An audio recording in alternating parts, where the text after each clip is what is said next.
Welcome to the Injury to Recovery YouTube channel. My name is Greg. This is Blaine from Recover Physical Therapy in Twin Falls, Idaho. Blaine, what are we talking about this week? Today we're talking about rotator cuff tendonitis, shoulder pain. I have a family member that all he was doing was he was trying to back up his car, and he takes his arm and he puts it behind the chair, and he looks over, and right as he did that, he felt all the pain in that rotator cuff. So this is a pretty simple, pretty common injury, I would imagine. It is, and what you're describing of reaching behind you in a vehicle is surprisingly common, actually. I've heard that story a lot of times in my decade plus of being a PT. How exciting, right? So hopefully this wasn't the way that it happened to you, but let's talk about some things to help improve it. So Blaine, I am a lay member of society. I don't know what a rotator cuff is. I'm thinking that it might just be something that is in my shoulder joint of some sort, but I don't know where it is, what I should be expecting, what kind of pain this would be. Sure, so your rotator cuff is 4 small muscles. They're the deepest muscle in your shoulder joint, and the shoulder is, as you know, it's like a ball and socket. Mm-hmm. And so there's the 4 deepest muscles on there. They control this rotational movement. Okay. And so the rotator cuff becomes engaged really whenever you're reaching, especially when you're like throwing or reaching behind your seat. And so, I turn that off. And so the rotator cuff is prone to being injured, and sometimes it's tricky to distinguish between a rotator cuff tendonitis versus a tear. And that's kind of rotator cuff tears are kind of a topic for another video. Okay. But a lot of times a rotator cuff tendonitis can precede a rotator cuff tear. Mm-hmm. And so if you have rotator cuff tendonitis, you do want to address that before it becomes something worse. All right, I'll be the guinea pig for a second. Can you show me where the muscles are for the rotator cuff? Sure. Okay. So one is right here up on top, and then one is right beneath it, and there's a bigger one here, and then there's the deepest one is actually underneath your shoulder blade. Mm-hmm. And it runs and it connects onto your humerus or your upper arm bone. And so they control these types of movements, the rotation, so like throwing and rotating or reaching behind your back this way or this way is all anything. Yeah. So if you have rotator cuff tendonitis, you're going to find it's difficult to do this or to do this. And so it can be tricky to distinguish between a tear or like frozen shoulder, or even like a bicep tendonitis will sometimes masquerade as a rotator cuff problem. The muscle that goes underneath the shoulder blade there, that muscle seems to be one that gets tight, at least on me, and my wife, she talks about it as well. Is that a common issue as well? Would that be something that I'd be concerned about, maybe proceeding into some sort of issue with the rotator cuff? It can be if you start feeling especially if you start feeling pain with it, that can certainly, it could precede a bigger problem, but so we'll talk about ways you can stretch it. Okay. Yeah. All right. I'm guessing you have a couple of exercises for me to do today. We do. We'll go through them here in a minute. So let's take a look at some of the first exercises that you would do. Sure. So if you have rotator cuff tendonitis, the first dose of exercises are usually isometrics. So isometrics are when you're pushing but nothing's actually moving. So they're kind of a little bit boring and they don't make for super glamorous videos here. But we're bringing YouTube activities to the next level right now. You know, you get to watch me just flex against something hard. Yeah. So this is shoulder internal rotation, and this is shoulder external rotation, and these are the motions you're going to be blocking. So we'll block internal rotation first. So if you have rotator cuff tendonitis in your right shoulder here, your healthy left shoulder is going to be blocking that motion, and you're just going to push in. And you're going to push kind of hard to where your shoulder's quivering just a little bit. And you're going to hold that for about 10 nice slow seconds there. And you want to count out a nice 10 seconds because people tend to rush through these and not get the full benefit of them. Yeah, the story of your life as a PT, I would imagine, right? We do have to slow people down sometimes. So that's the first one. The second one is the exact opposite. Well, you're going to be pushing out this way. So you just block it with your opposite hands. And you're pushing out, and again, you'll hold that for a nice slow 10 seconds. You should feel these muscles right back here exerting as you do that. I feel the muscle underneath the shoulder blade actually the most on this. Yeah. On this one. Yeah, you should feel that one. And so these isometrics are, I joked that they're kind of boring, and they are, but they're also probably some of the most underrated exercises because they're very safe and they're very effective. Nice. So probably a little bit underutilized. The next one will be a shoulder abduction. So abduction is like this motion. So if you put your elbow against the wall, and you can do it straight how you are, you can also bend your elbow. Sometimes people find that more comfortable. And you're just going to push up this way into the wall. And you should just Walking this motion. Yes, exactly. Okay. So as you're pushing that, you'll again count out a nice slow 10 seconds, and you should feel it exerting on the side here.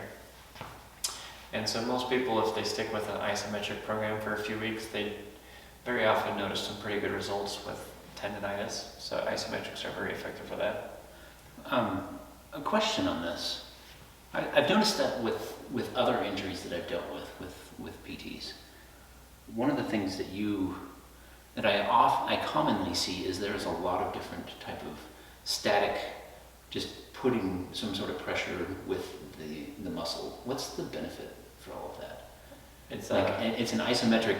It could be an isometric with your hip where you're holding the bridge, or sure.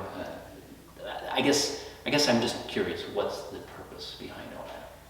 It's kind of it's pretty complex, but your muscles are pretty interesting because, for example, like with a bicep curl, you can be really strong from here to here, but really weak from here to here if you don't train the full range. Mm-hmm. And so when you go really slow and you train it just in one spot, you'll get really strong in that range. And so a lot of times, like with our muscles, our bodies are really good at finding the path of least resistance. And so like when you're lifting weights, you're getting a lot of momentum in there. And when you're doing isometrics, there's no momentum. You just have to push and hold it and really exert that muscle the entire time. Mm-hmm. And so it's very effective for strengthening. All right. Although not very glamorous. Not very glamorous. Yeah. or great YouTube content. So you don't see big weightlifters in the gym just sitting there pushing on the wall for 10 seconds. You see them pumping big iron. So we'll advance to some stretches now. And Okay. so with the stretches, kind of a general principle to keep in mind is you don't want to stretch through a lot of pain, because sometimes it can be very painful to reach in certain directions with a.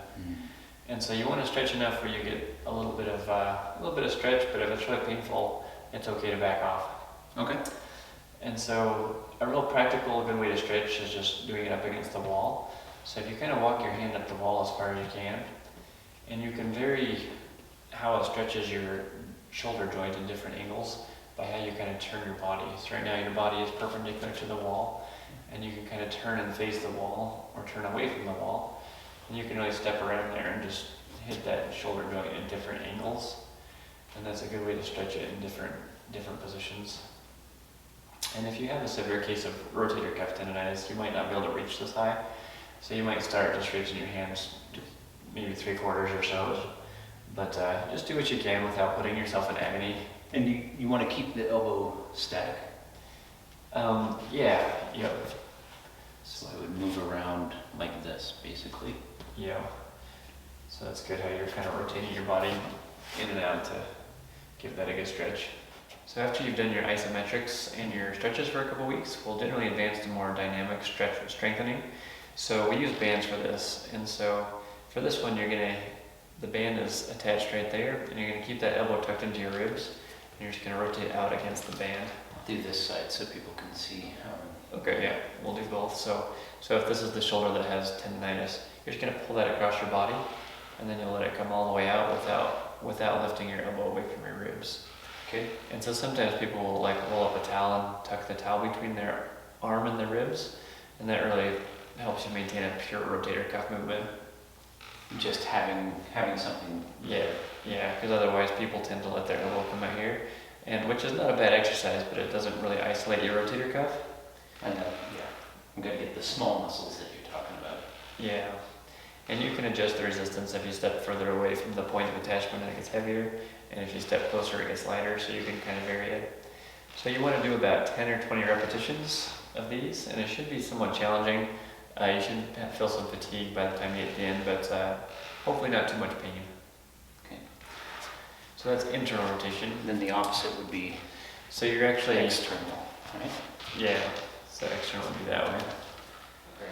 So for the next one, you just simply turn around, and then you're doing the same motion, but you're rotating outward, so you're going in the opposite direction.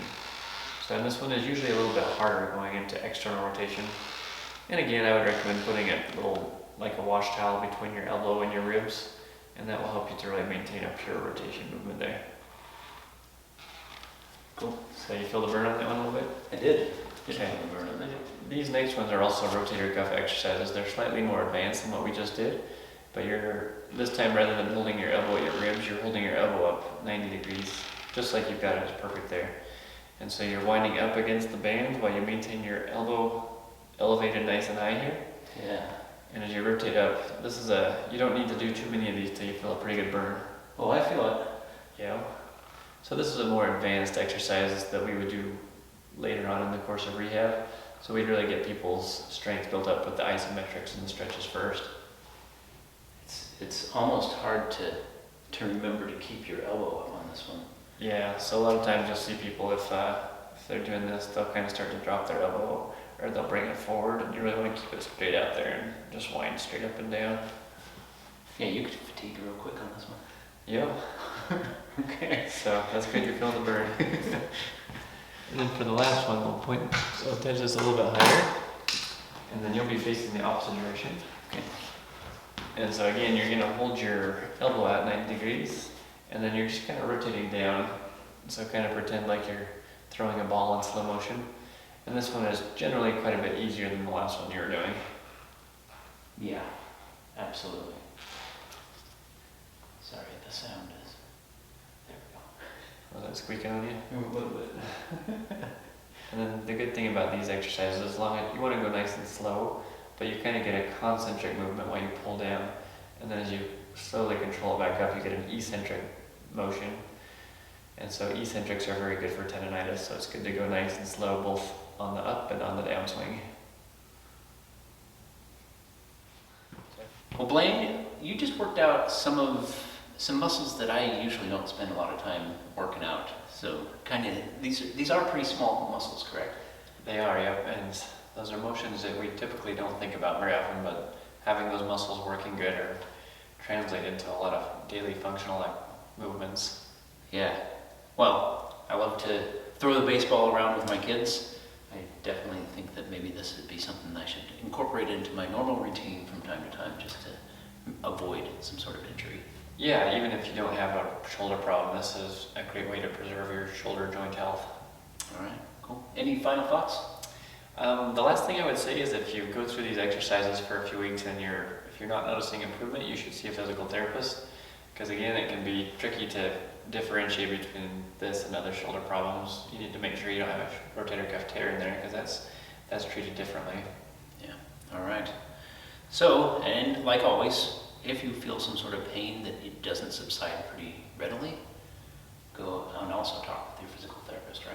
Yeah, don't push through a bunch of pain if any of these exercises are too painful, don't push through it too much. All right. Well, thanks a bunch. We'll catch you guys next week. All right, thank you.